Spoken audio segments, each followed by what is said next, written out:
All right, well, I may have lied. So previous video, you know, when I was just getting ready to wash it, I was like, yeah, you know, front diff is leaking, so it's making some noise, you know, but probably gonna be okay. But I was wrong. Front diff absolutely smoked. Tore it down, hoping that it was gonna be, you know, just like a pinion bearing. Well, it's missing a bearing entirely. I have no idea where in the world it went. Not sure if you can see in there or not, but there's a recessed area right here with some metal chunks in there.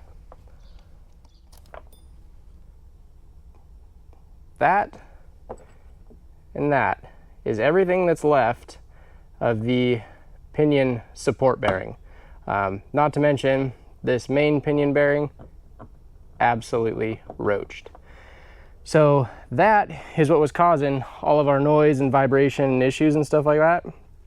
So because this case is absolutely smoked, I would need to buy a new pinion because the snout's all messed up, you know, bearings and seals and all that.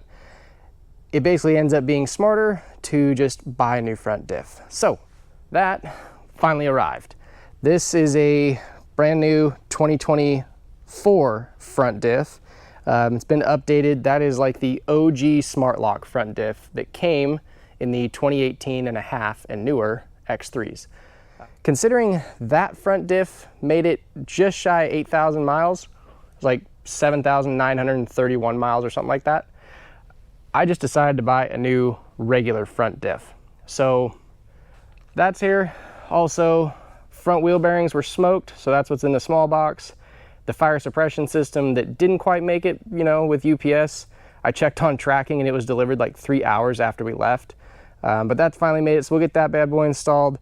Also, we got to do fresh fluids, you know, complete fluid change. I'm a little bit bummed that that front diff is absolutely cooked, but based on how much metal came out of it and the fact that when I hovered a magnet over the oil that came out of it, the oil would move, I would say she's thoroughly smoked. So, all right, let's get this new front diff opened up. Don't need that where we're going. All right, fresh front smart-lok diff. So the reason why we decided to go with an OEM smart-lok as opposed to like a Halo 30 or a, what is it, the new Proformance, the super fancy nice billet one, is basically our use. I would say for what we do, like the desert racing, having the smart-lok capabilities is actually really nice and really handy. The Proformance diff is basically, and the Halo 30 are basically locked or unlocked. So they are definitely a little bit more money than this. They're about twice as much money. The Halo 30, you actually have to buy RCV axles to use with it. The RCVs cost basically $1,000 a piece. So add on, you know, the price of the diff, add on $1,000 per axle, and it gets really expensive really quick. The Proformance diff is about the same price as the Halo 30. I think it's a little bit more.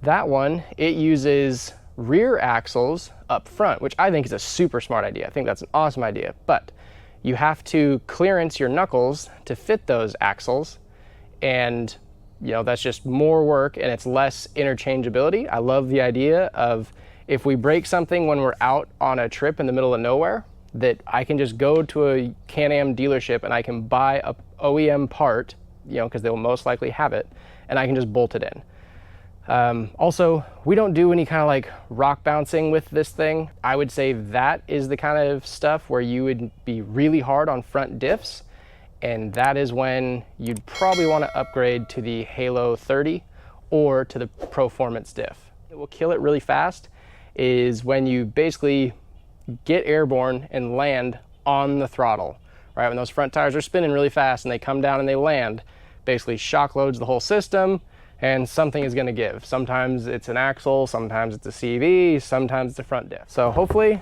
this thing will last another 8,000 miles or so.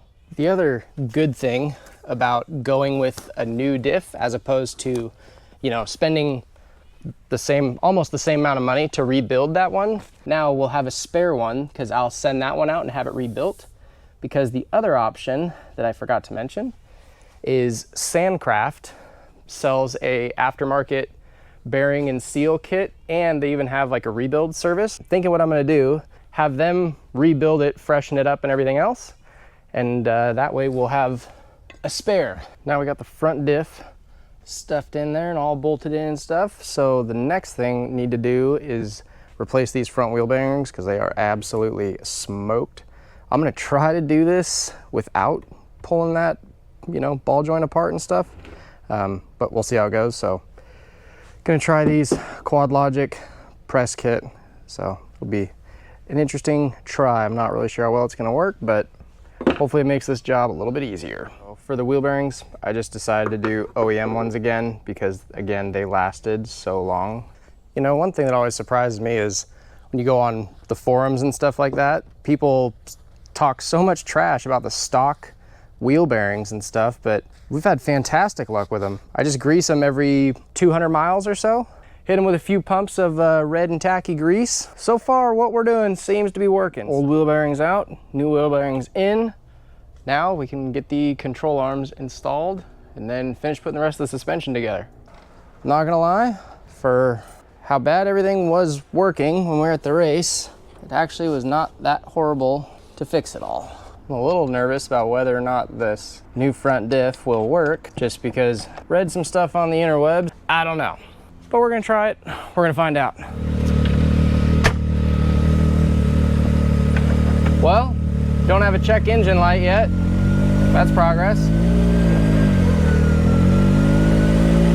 Now that I say that, I guess I should put it in four-wheel drive before I, you know, say that we don't have a check engine light yet. All right, let's just not hit my truck. All right, moment of truth. There's step one, smart lock. All right, let's hit the switch again. Diff lock. Here we go. That's definitely in four-wheel drive because steering is heavy as hell now.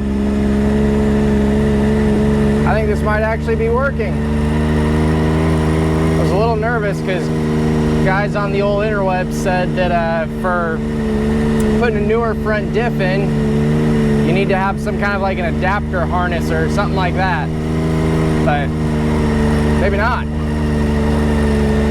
But we all know how the internet is, right? They'll argue about the best oil. Well, dare I say, I think that she's fixed. Next thing is we need to take this thing out and actually test it out, like, you know, out on some trails, not just around the house. So I think that'll be the next thing we gotta do here.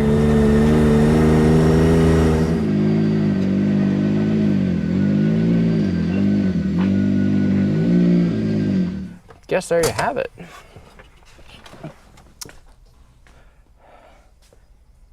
I didn't think that was gonna be that easy of a swap, to be honest with you. I kind of expected it to be a real pain in the butt, but that was not too bad at all. And then tomorrow, we'll go take this thing out, go have some fun with it.